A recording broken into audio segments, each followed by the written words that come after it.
Bonjour mes chers élèves et bienvenue dans la deuxième partie du cours intitulé La sortie géologique.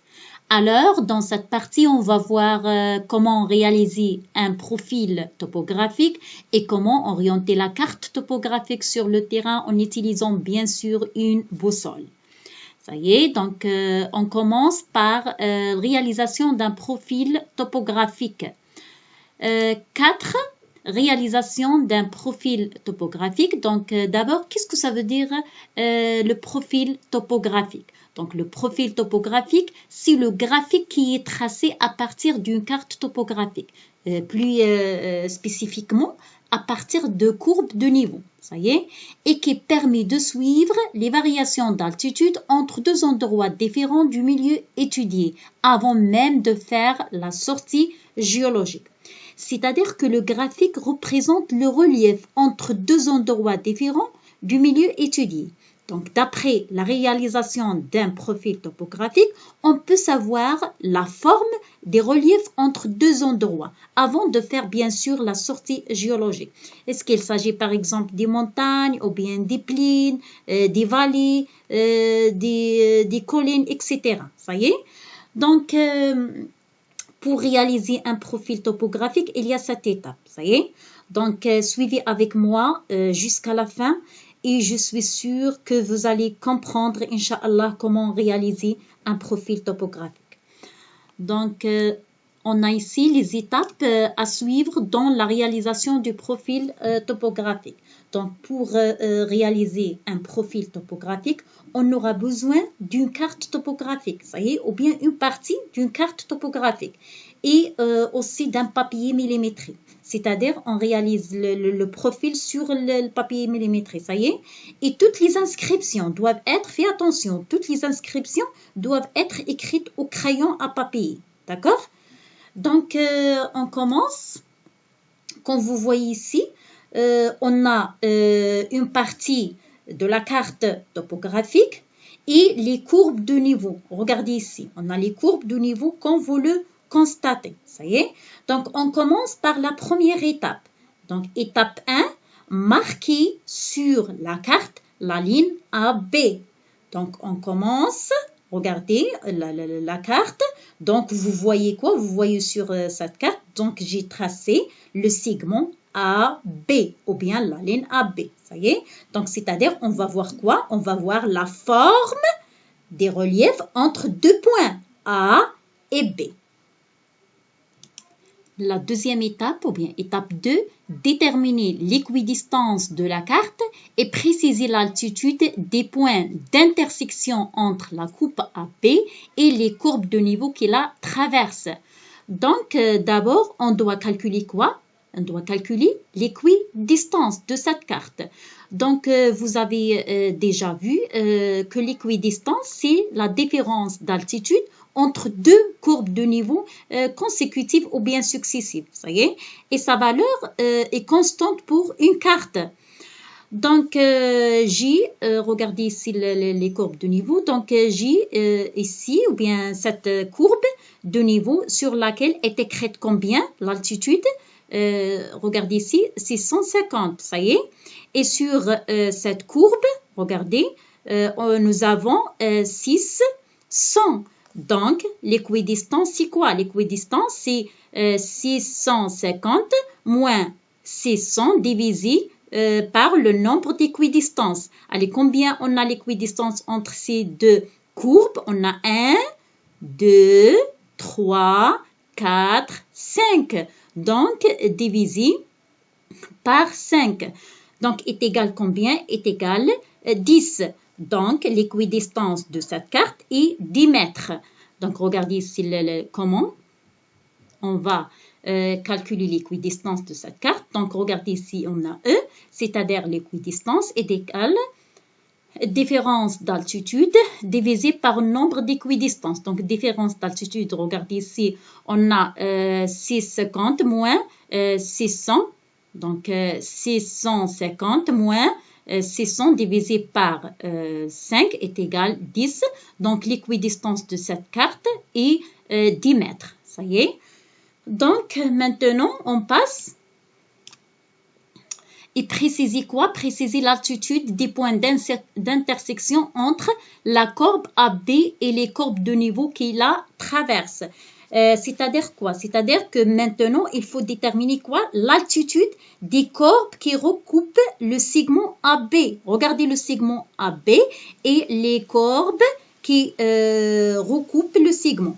Donc, on utilise quoi? On utilise l'équidistance. Donc, c'est-à-dire, il faut préciser l'altitude des points d'intersection. Regardez les points d'intersection entre les courbes de niveau avec le segment. Regardez les points d'intersection. Donc, il faut préciser ou bien déterminer l'altitude de chaque point d'intersection. Donc, on commence par ici, par exemple, on a la courbe de niveau, au niveau de laquelle est écrite combien? On a ici 650. Donc, on écrit ici, ce sont 650. Après, on a la différence d'altitude est égale 10 mètres. Donc, ici, on écrit combien? Ici, le point d'intersection d'autres points, on écrit 640. Ici, 630, 620, 610 et on a combien? Regardez, on a 600. Et on a ici la rivière, oui ou non? Donc, et de l'autre côté de la rivière, on a la même altitude, comme vous le constatez ici. Donc, il s'agit, puisqu'il s'agit quoi? Il s'agit de rives, de rives. Donc, ici, on a combien maintenant? On a 610, 620, 630. Ça y est. Donc, on passe maintenant à l'autre côté. Donc, on a ici le point d'intersection qui se trouve ici. On a la courbe de niveau sur laquelle on a combien de l'altitude? 650. Donc, vous avez déjà vu que la courbe de niveau relie les points situés à la même altitude. Ça y est. Donc, on écrit ici combien? C'est la même chose. On écrit 650. Ici, regardez la même courbe de niveau. Donc, on écrit ici 640, 630, 620, 610. Ça y est. Donc, regardez la correction. C'est la même chose. Donc, regardez les points, l'altitude des points d'intersection entre les courbes de niveau et le segment AB. Ça y est. Donc, on passe maintenant l'étape.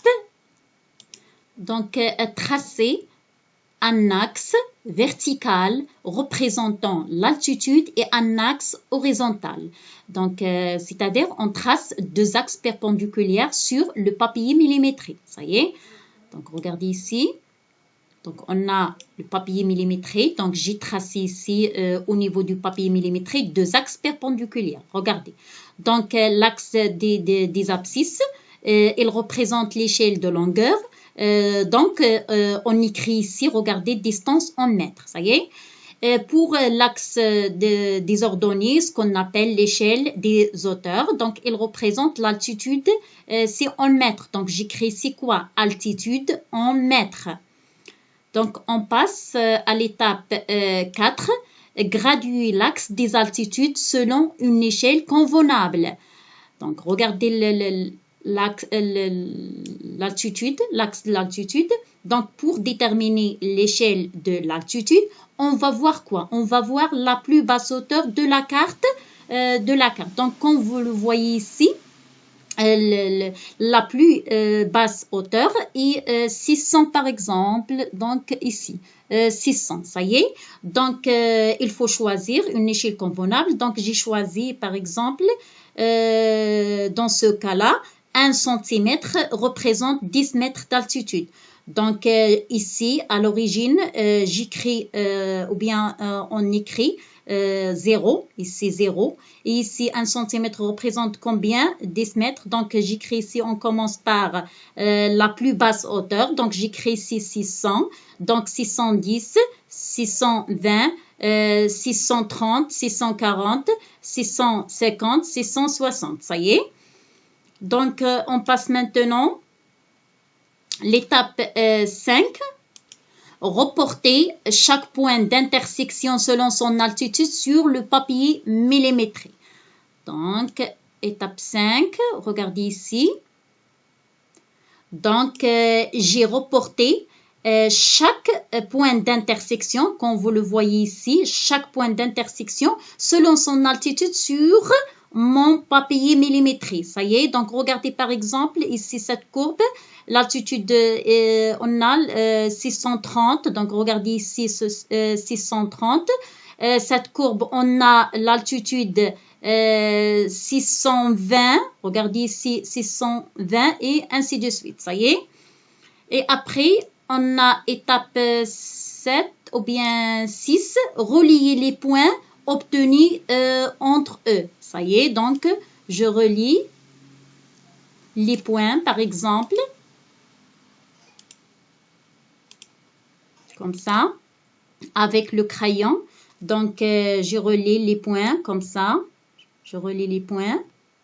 Regardez ici, on a le valet, comme ça.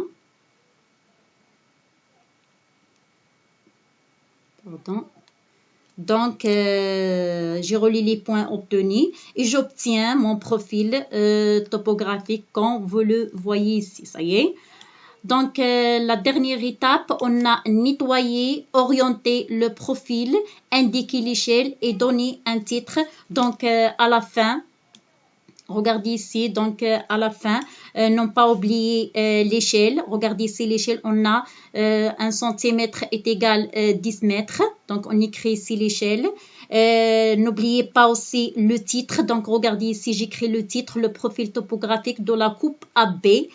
Et aussi la direction, bien, on a ici l'est et le nord, d'après bien sûr la carte topographique. Donc, on a ici le nord, est, on a ici le sud et l'ouest. Ça y est.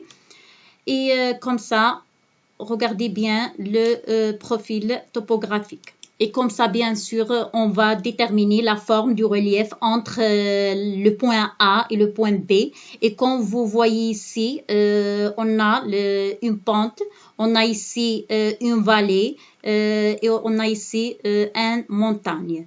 Ça y est.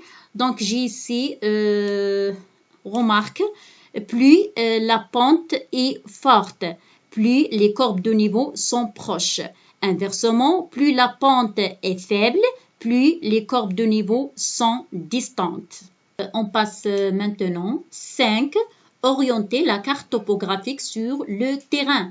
Donc, dans cette partie, on va voir comment orienter la carte topographique en utilisant la boussole. Ça y est. Donc, quand on utilise la carte sur le terrain, pour repérer un endroit, il est nécessaire que la carte soit orientée de la même façon que le terrain. Ça y est. Donc, il suffit pour cela d'orienter le nord magnétique indiqué sur la carte dans la même direction que le nord magnétique du lieu. C'est-à-dire, donc, qu'est-ce que ça veut dire d'abord une boussole? Donc, une boussole, comme vous le savez très bien, c'est un instrument qui nous permet l'orientation, oui ou non? Donc, regardez ici la boussole. Donc, comme vous voyez ici, les constituants d'une boussole. Donc, on a les directions géographiques. Ici, on a le nord, le sud, est, ouest. Entre ces directions, on trouve aussi d'autres directions. Par exemple, ici, entre le nord et l'est, on trouve quoi? Nord-est. Ici, sud-est. Ici, sud-ouest et le nord-ouest. Donc, aussi, regardez ici, le boussole dispose d'une aiguille aimantée, Ibrahim Marnata, regardez ici, qui a la particularité de toujours pointer sur le nord. Par exemple, si je tourne la boussole dans tous les sens, je m'aperçois que l'aiguille rouge reste toujours dans la même direction, c'est-à-dire le nord. Ça y est. Donc, la partie rouge, regardez bien, la partie rouge de l'aiguille indique toujours le nord magnétique. Donc, regardez ici, on a pour orienter une carte, on utilise d'abord la boussole. Donc, il contient une aiguille aimantée, comme vous voyez ici, regardez, une aiguille aimantée qui montre le nord magnétique. et le nord géographique est représenté par la lettre N. Donc, on a ici N représente quoi? Le nord géographique et l'aiguille aimantée représente le nord magnétique. Et regardez ici sur la carte. Au niveau de la carte, on trouve aussi deux flèches. Regardez ici, on a la carte topographique. Donc, parmi les constituants de la carte, on trouve deux flèches ici. On a le NG qui représente le nord géographique et on a ici NM, c'est-à-dire le nord magnétique. Regardez le nord géographique NG et le nord magnétique NM. Donc maintenant, on passe comment alors orienter sa carte topographique sur le terrain. Donc, pour orienter une carte à l'aide de la boussole, il suffit de suivre la démarche suivante. Donc, on commence par la première étape. D'abord, on fait quoi? On pose la boussole sur la carte. Donc, regardez ici. On a quoi ici? On a la direction de nord géographique sur la carte, c'est-à-dire on a ici la carte et direction de nord magnétique sur la carte. Donc, on pose la boussole sur la carte de façon à ce que l'axe nord-sud de la boussole soit parallèle avec l'axe du nord géographique de la carte. Ça y est, regardez ici. Donc, le nord géographique de la carte, regardez le nord géographique de la carte, il coïncide avec le nord géographique de la boussole. Ça y est. Allez, qu'est-ce que vous voyez ici? On voit que direction du nord magnétique sur le terrain ne coïncide pas avec la direction nord magnétique de la carte. Regardez bien, ne coïncide pas. Donc, la deuxième étape, on fait quoi? On tourne, regardez ici, on tourne la carte sans bouger la boussole. Regardez, donc on tourne la carte sans bouger la boussole de façon à ce que le nord magnétique de la boussole, regardez le nord magnétique de la boussole, soit parallèle avec le nord magnétique de la carte. Donc, on a ici, regardez, qu'est-ce que vous voyez? On voit maintenant, lorsqu'on tourne la carte, on voit que le nord magnétique de la carte il coïncide avec le nord magnétique de la boussole. Donc, à ce moment-là, on dit que la carte est orientée, c'est-à-dire que la carte est orientée de la même façon que le terrain. Donc, j'écris ici les étapes. Donc, sur le terrain, et pour orienter la carte à l'aide d'une boussole, on pose d'abord la boussole sur la carte, dont le nord géographique de la carte est coïncide avec le nord géographique de la boussole. Regardez. Première étape, on a quoi? Qu'est-ce que vous voyez? On voit que le nord géographique de la carte est coïncide ou bien parallèle avec le nord géographique de la boussole, c'est-à-dire NS, ici. La deuxième étape, ou bien après, on fait quoi? On fait tourner la carte sans bouger la boussole jusqu'à ce que le nord magnétique de la boussole coïncide avec celui de la carte. Dans ce cas, on dit que la carte est orientée. Donc, regardez la deuxième étape. Qu'est-ce que vous voyez? On voit que le nord magnétique de la carte est coïncide avec ou bien parallèle avec le nord magnétique de la boussole. Dans ce cas-là, on dit que la carte est orientée. Donc, on va faire la pratique de ce paragraphe, Inch'Allah, sur le terrain après la période de confinement. Ça y est. Maintenant, on passe au bilan. Donc, la préparation de la sortie géologique nécessite la connaissance de la carte topographique et la signification des éléments qui y sont représentés. Donc, les courbes de niveau représentent le relief sur le terrain. Il faut savoir lire la carte topographique de la région étudiée et en particulier savoir réaliser un profil topographique entre deux points. Et d'autres outils sont nécessaires comme la boussole pour s'orienter bien sûr sur le terrain, un marteau de géologue pour casser et arracher des échantillons de roches et de fossiles, un appareil photo pour prendre des photos. Donc, et voilà, on a terminé notre cours. Et je vous donne des exercices. Exercice 1, regardez ici exercice 2, page 82 du manuel. Donc, et la semaine prochaine, Inch'Allah, on va faire la correction. Donc, au revoir.